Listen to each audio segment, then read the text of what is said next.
Good evening, everyone. Hope all is well. So, back on this live session after the few 10 days break, I think it was. And we are now going to be going live with a business entrepreneur who is going to be joining me this evening on my mission to share knowledge and spread positivity. So, let's send it over to. Here we go. Featherstone Homes, hope all is well.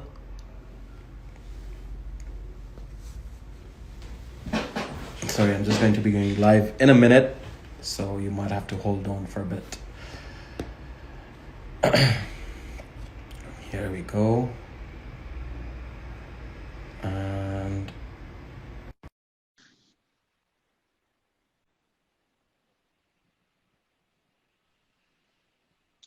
Raghav, Hey Murtaza, how are you? good, and yourself? I'm doing all right, thank you very much. Good, good. Firstly, thank you so This much is for joining me on this live. I've had a break for 10 days, just for a religious purpose, but back again, and you're my first live for the next few lives that I'm going to do over this year. So thank you so well, much for I'm joining me honored. on the mission to share the knowledge and spread the positivity. Well, I'm honored. Thank you very much. And this is my first ever live interaction, so let's see how it goes. Good stuff. Good stuff. So, before we start our conversation, if you can introduce yourself as to who you are and what is it that you do. Okay, yeah, sure.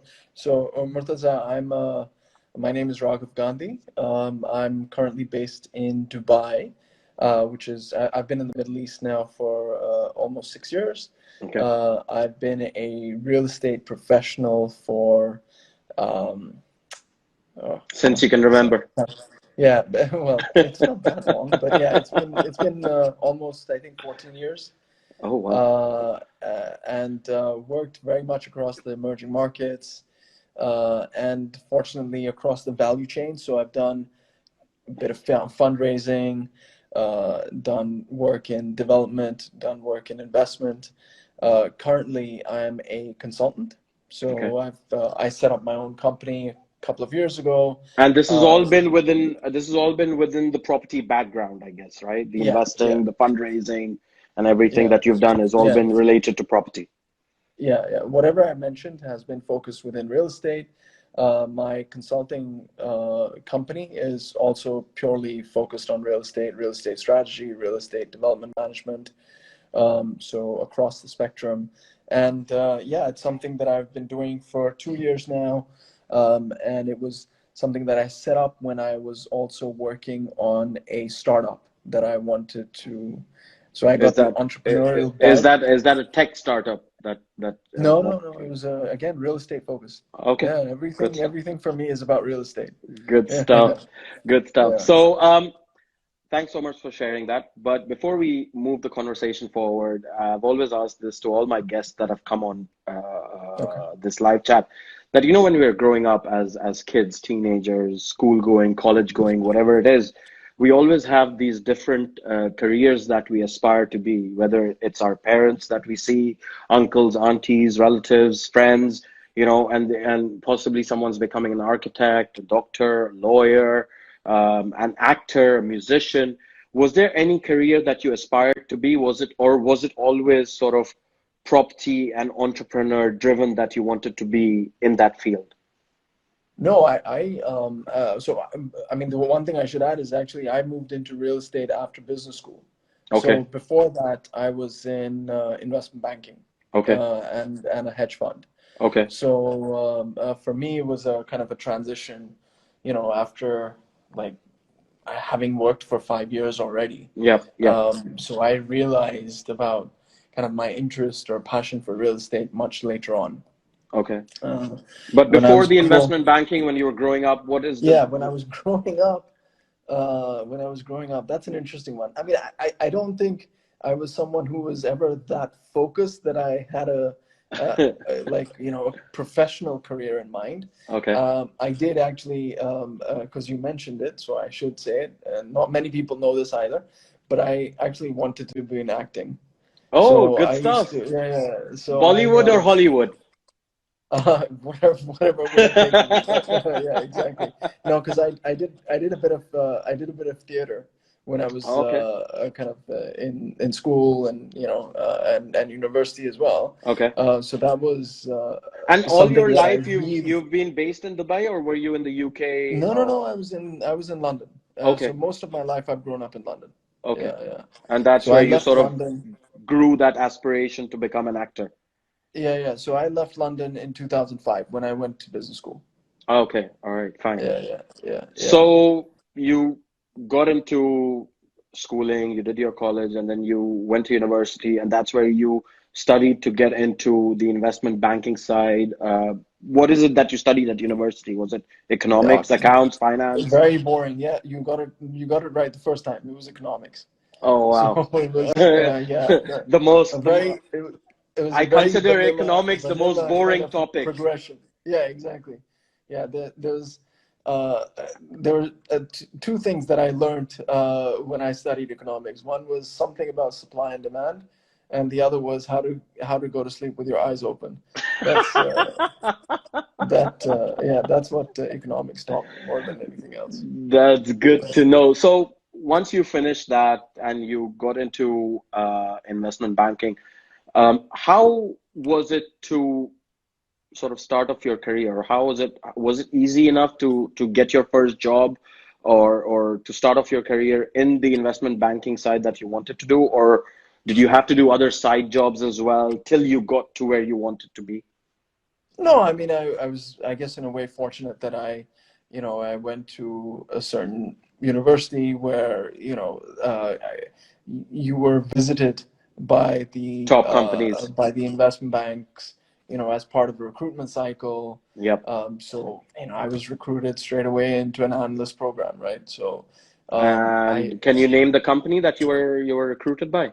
yeah, yeah, of course. It was Salmus Barney, which Okay. was I mean, it was Salmus Barney at that time. Then it became Schroeder Salmus with Barney when I was there, and eventually it was. I mean, it had already been acquired by Citigroup, and then Okay. eventually they rebranded it to just Citigroup Investment Bank. Okay. So how was it Yeah. working in that environment? Was it pretty easygoing, or was it competitive? How did you sort of fit yourself in with the company, which was already running for so many years? Yeah, dude, you never investment banking is never easy going. I mean, that's especially when you're an analyst, it's pretty brutal. Primarily because of the long hours. I think working in London in investment banking, at least at that time, maybe it was just the group we were in, is kind of different to.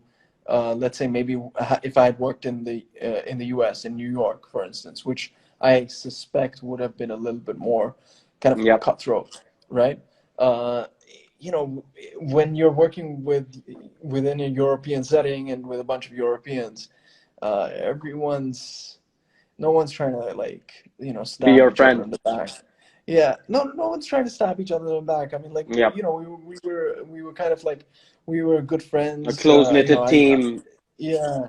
Yep. I mean, remember in my analyst program, there was like about 100 or so that joined. So it's not like you got to know everyone, but Yeah.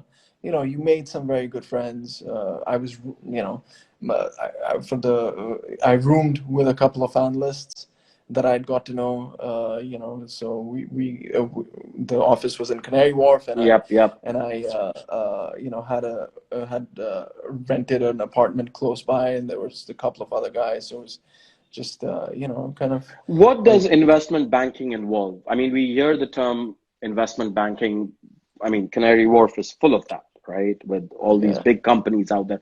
What does it involve? I mean, a lot of the viewers who may be watching right now or who may be coming back to it, and they possibly might want to start a career into investment banking. What does it involve? What do you analyze within an investment banking career? So, I mean, I think again there are different parts to it. I'll speak to what I did. I was part of the financial institutions group. So my role was very much as the grunt worker, the kind of worker bee doing financial analysis, putting together presentations. The work was centered around, proposing mergers, acquisitions, capital raising opportunities to banks, insurance companies. So it was big financial institutions. Your target coverage was, as I said, kind of asset management firms, banks, insurance And companies, and so forth. what sort of returns did you look for when you pitched these programs to banks or institutions? What sort of returns would you offer them? Well, I mean, again, because you were looking at M&A, right? Mergers and acquisitions type opportunities. I don't think you can just say kind of like what was a hurdle rate of return or target rate of Yep, return. yep, yep, yep. Ultimately, the aim was that you had to show that there was value that was being proposed as a result of any M&A activity or any Got type you. of transaction. Okay. So that's, yeah, I think it'd be tough, and it was so long ago for me to say that, okay, there was a certain return that we would go to them Yeah, with, as long as it was, because a lot of these companies were listed, as long as it was earnings accretive to them, i.e., they actually experienced growth as a result yeah, of any transaction. yeah. That's the way we positioned it. Okay. And you sort of did that for 5 years, and you sort of analyze these businesses, and you put that towards the company or the banks that you wanted them to go out and merge or Yeah, or go out in yeah. acquisition with these companies. Did you ever face any challenges during that time? Trying to stay awake when you were working like till 1 or 2 a.m. every day. I mean, it was Wow. yeah, when it was my first job, so it took a while to get used to. I mean, yeah, it was a hard slog, right? So And then sometimes you wonder. when you got deeper into the years, like you mentioned that you were in there for 5 years, Well, like, I was in banking for 2.5, and then I worked okay, at a fund of hedge fund. okay. Yeah, so it was So a slight difference then. what's the difference between investment banking and hedge funding? What's the main difference? So the hedge fund is much more trading focused, right? But Okay, I was at a fund of hedge funds, so okay, it was essentially an asset management firm that invested in a bunch of hedge funds, got so you, that it offered to its investors a diversified return, got you. because particularly what you found at that time was that having single hedge fund manager exposure, you were exposed to the risk of that hedge fund, right? Okay, So what the company that I worked for, they created a portfolio where they invested in different hedge fund managers, and therefore you were not exposed to a single strategy or exposed to a single so manager blow up. it's like putting that proverb to work, basically. Don't put your eggs in one basket, spread them. Yeah, don't put, yeah, in a way, yeah, yeah, yeah. And Okay, there I can tell you, so there the target, we used to have two funds. One was called the diversified absolute return fund, where the return target was LIBOR plus 6%, and then the other one was more opportunistic, and that was LIBOR okay, plus 10%. wow. But that But was, I would say that the LIBOR plus 10% would have been more sort of, it would have come with but more risks yeah, than the exactly, LIBOR plus exactly, 6%, because that yeah, one's yeah, more guaranteed than the other one's not guaranteed. But then yeah, yeah, the chances are that you can hit your returns to go above yeah, what the rate yeah, what's the rate discussed. So right, right. when did you decide that, okay, investment banking, hedge funding, enough, and now I want to get into property? Why the change? What made you change your perspective to move towards property? So I didn't really, I will say that I learned a lot during my time in financial services and particularly in investment banking, but it was not something that I um, necessarily could relate to, because it was a lot of advisory work, and you don't really, as such yourself, contribute to anything. Hmm, You don't, hmm. and you're not creating anything, Yeah, right? Um, so for me, I think that's what, in a way, it was a kind of two-part process. So that's what, let's say, uh, kind of made me realize that, okay, investment banking or the financial services was not something I wanted to do.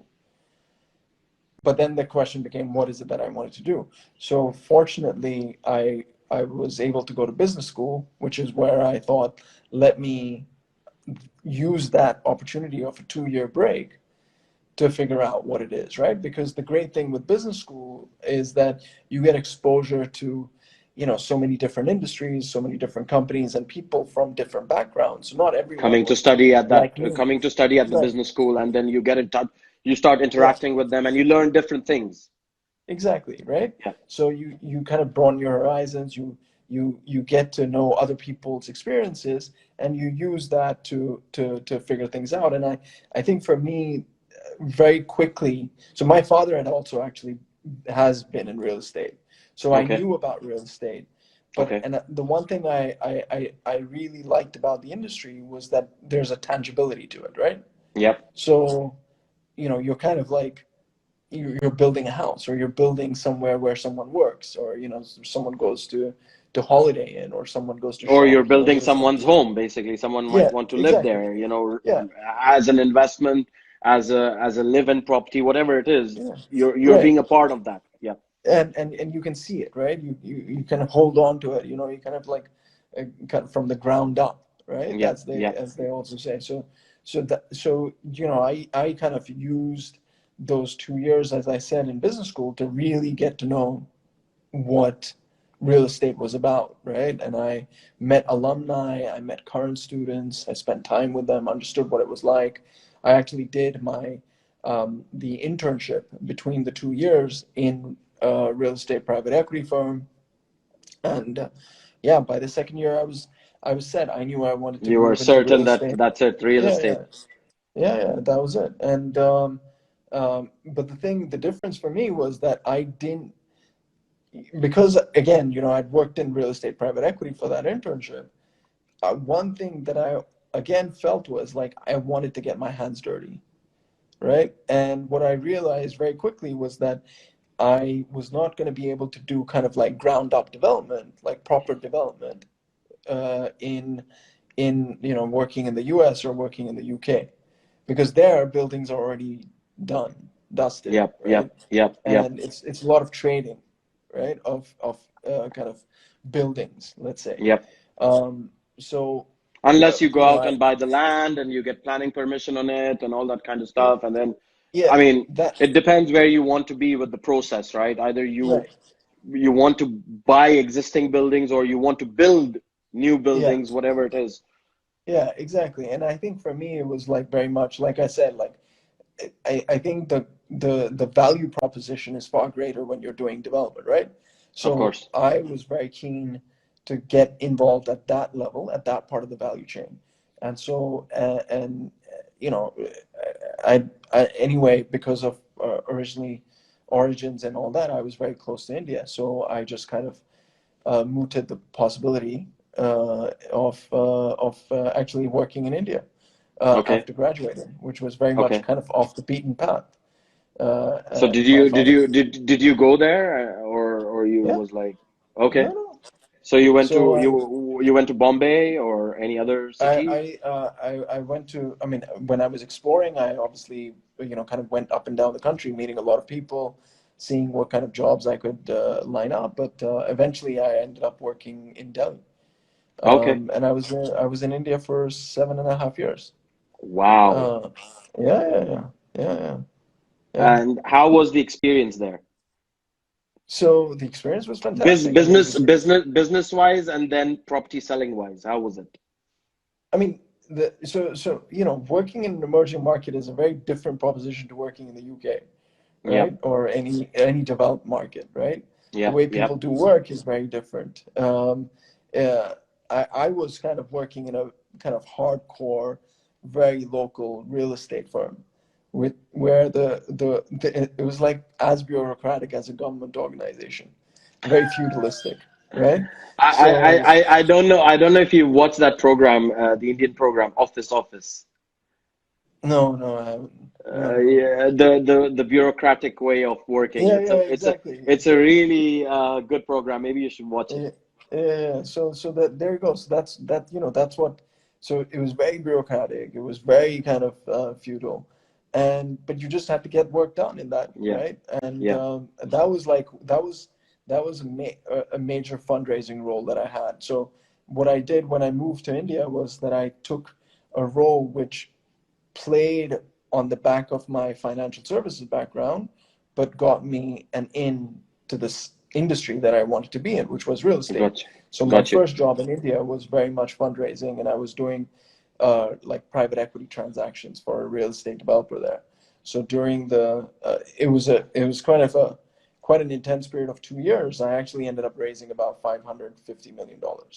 Wow. And that was Yeah. from investors all around the world or just Indian based? Actually, it was all global companies. So Wow. at that time, um, I did the um, largest foreign private equity deal in real estate in India, which was a Wow. 350 million raise.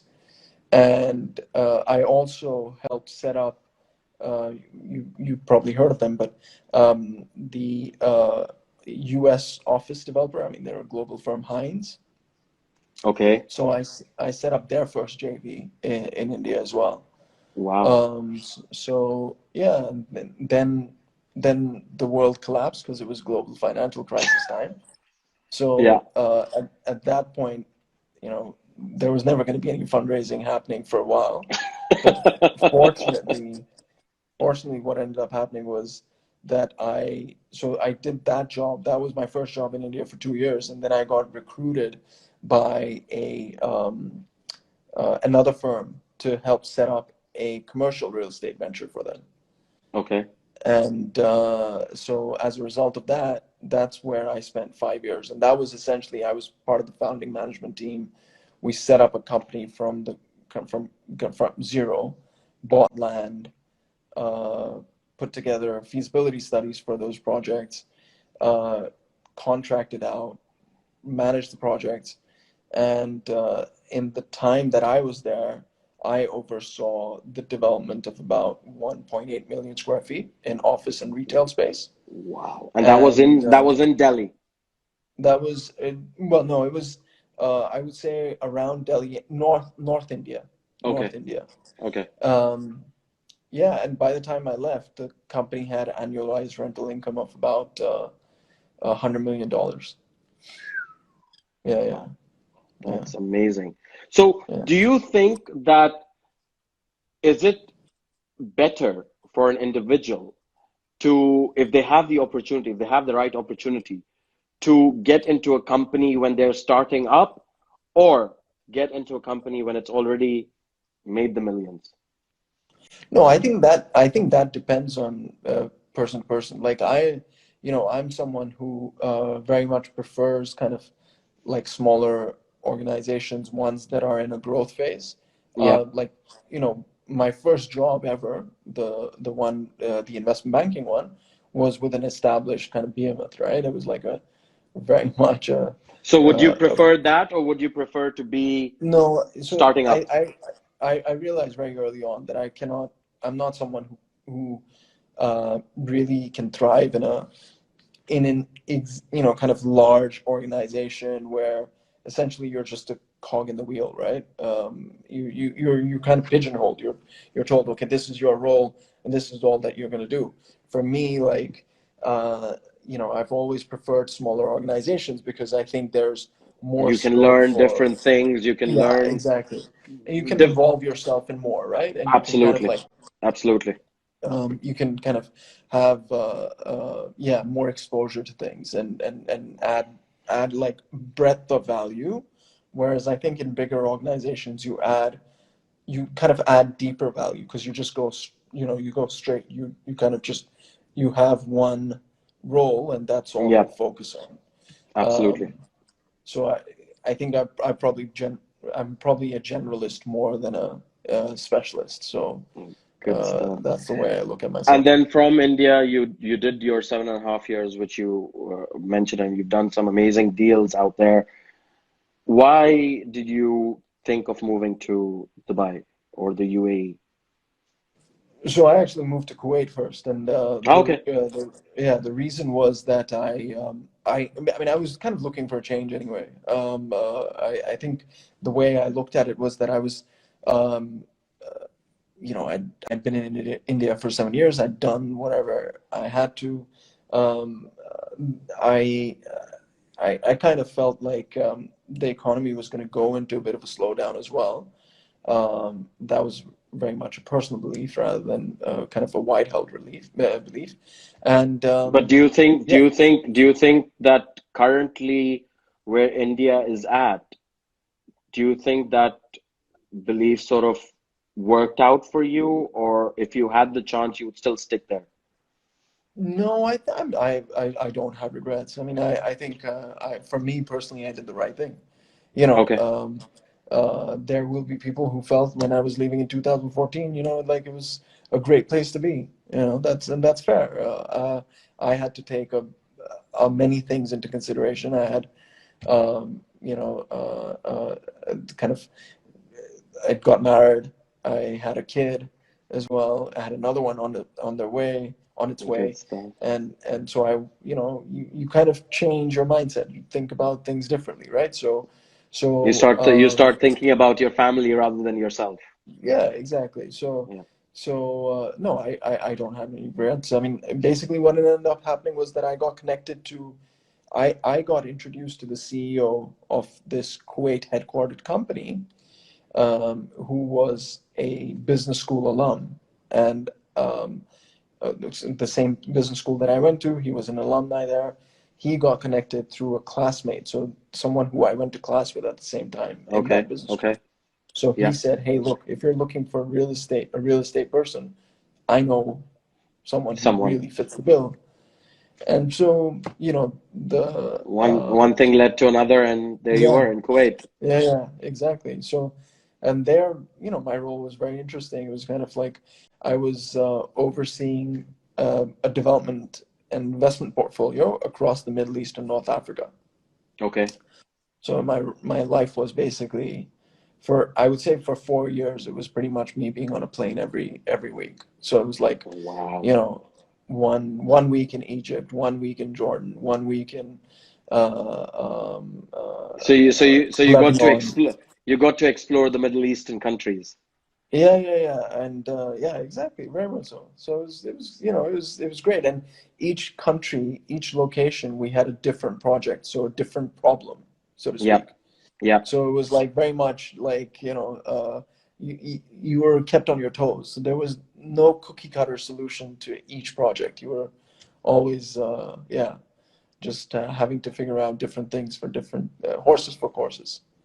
Good Yeah. stuff. So this whole real estate background, then after 4 years in Kuwait, was it Dubai or was there another city in the middle? No. So I was in Kuwait.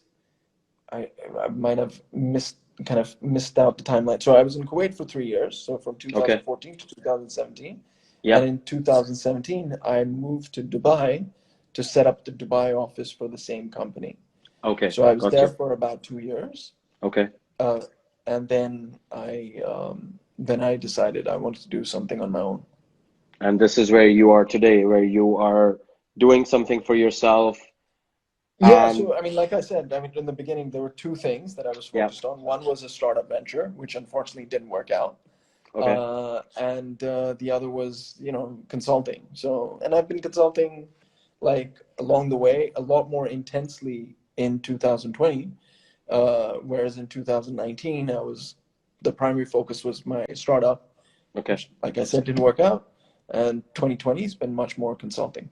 Just going back to that startup which didn't work out, would you like to share why and what were the challenges that didn't make it work out for you? Yeah, I mean, look, I mean, no, happy to share, always. So I think there were a few learnings. One is that they a lot of people say that when you have a startup, a lot of it is to do with timing, right? Of course. So and I realized that full on, right? So what happened so my venture was kind of India focused, Okay. and it was about setting up a student accommodation platform in India. Okay. Okay. Uh, and I actually ended up getting a commitment. So I put together the business plan. I had land parcels identified, people, and this and that. So in the summer of 2019, I actually got a commitment from a fund in the UAE for $6 million. My Wow. target raise was 10.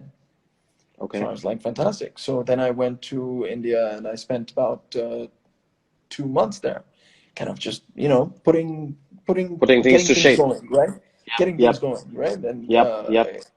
And then unfortunately, in the background, uh, the geopolitical scene in India became a little testy. Mm, Probably is a diplomatic way of putting it, right?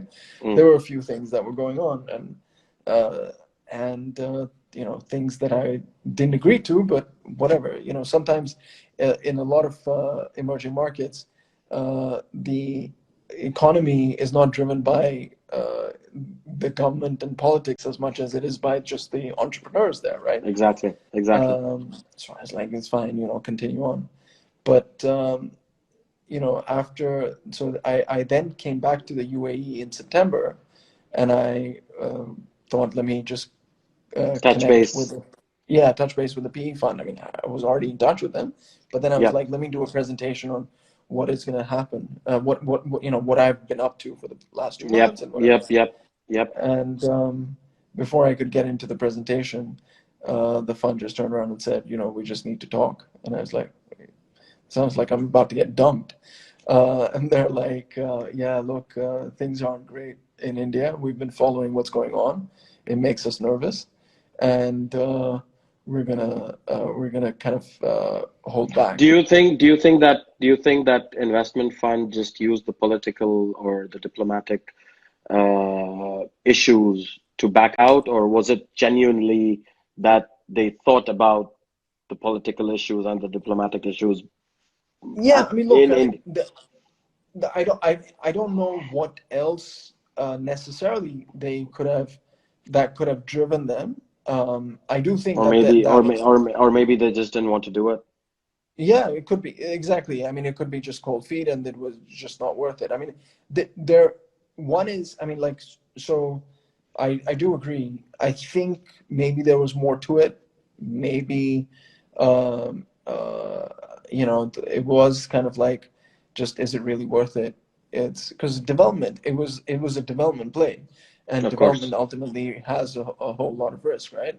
Of course. And I think maybe in the amount that I was feeding them, they were like, holy so and so, how's this guy going to do this all, right? Yeah. Because like approvals in India can take like more than a year at times, at the best of Yep. times. Yep. So, Yep. Yep. do they really want to get into that? And, Yet the I think yet there was, yet yet some of the biggest technology firms come out of India. yeah, exactly. But, but real estate is a very dirty game in India. Like Well, real estate is, yeah. it's everywhere. It's No, I, everywhere. I do You agree with that. That I agree with. I always say in the real estate is, UK, I mean, yeah, I've been in the real estate business now for 12 years, and yeah. dealing with agents, dealing with buyers, dealing with vendors, it's yeah, I mean, No, no, I totally agree with it, you, Murtaza. it gets to a I see. point where No, go on, it sorry. gets to a Go ahead. point where it gets to a point where yes, you start thinking that it is a real dirty game that you're in. Yeah, But if you totally. play it right and if you play it according to your advantage, that dirty game can become a positive game in terms of doing the right deals, like you did. You know, when you were in Yeah, India, yeah, yeah, you raised all those millions for the development company and for the investment company and everything. So it's good to know about all these things and how you went about and used your experience from different places in the world or different cities in the world to get where you are today. So it's a yeah. great talk that we had, and I thank you for coming on here, sharing all that knowledge with me and the viewers, whoever was on here today. But before you go and before we end this conversation, I do this with all my guests that come on here. Yes, thank you so much for sharing the knowledge, but there's always a point with this knowledge that spread positivity as well. So, Yeah. what positive advice would you like to share with the world? We've seen so many negative things come in this year alone, like 2020, for example, and yet we are seeing so many negative things that are possibly going to happen or about to happen. What positive advice would you like to share with the world so that they can take that on board and move forward in life? I don't know if the world is listening, and probably they shouldn't listen to anything that I have to say. But anyway, uh, no, I was gonna say, I think I've always felt this, and I think this period, like you said, is very much the right time to be following this, which is just you gotta stick to it. You gotta stick to it. Perseverance is key in life, and one faces number of setbacks. It's rare that anyone turns around and says that, oh, this, what do you call it? They had everything lined up for them, right? That you just had a silver spoon and everything was straightforward, unless you're Donald Trump. Um, you know, or Jeff Bezos. all right, exactly. Well, he had to work hard for it. Let's be fair to him. He had to work hard for it. Oh, But well. I think it is very key that you just gotta take the good with the bad. You perseverance, persistence are qualities to actually, I believe, achieve ultimate success. When things are great, you ride the wave, but when things are not so great, you just gotta Find the keep your head opportunity down. to make it. Yeah, Exactly. and just work hard, and just see it out, and there's always light at the end of the tunnel. Absolutely. But thank you so much for coming on here. It's been an absolute pleasure talking to you, Yeah, good sharing talking so to you many too. things and learning things about, especially the Indian market. I've never tried or tested, or I have a few developers, friends who are out there and they develop properties and everything, but I've never sort of tested out. Anyone who asks me, do you deal with properties in Dubai or India or Turkey or Cyprus? I'm like, no, I just focus on London because London itself or UK itself Nothing is wrong with so that, man. huge. Nothing Is wrong with is that. is that for me to concentrate on anything else, it just becomes, yeah, it just becomes a whole load of different things to deal with, and I rather deal with something that I know. But thank you so much for coming on here and sharing that knowledge with us, Raghav. It's been a pleasure All right, talking to thank you. you very much, Murtaza. All the Thank best. you. Take care, Thank you. All and I'll right, see you you too. soon. See you. Bye. Wow, absolutely amazing talking to Raghav Gandhi, who is a property professional based in Dubai. If you're looking for properties or want to know about the UAE property market, do get in touch with him. Follow him and send him a DM, and I'm sure he'll help you out. Thank you to him. Thank you to all the followers. Thank you to all the viewers that tuned in. It's been a pleasure to have you on. More live sessions to come, and I will see you then. Take care. Bye bye.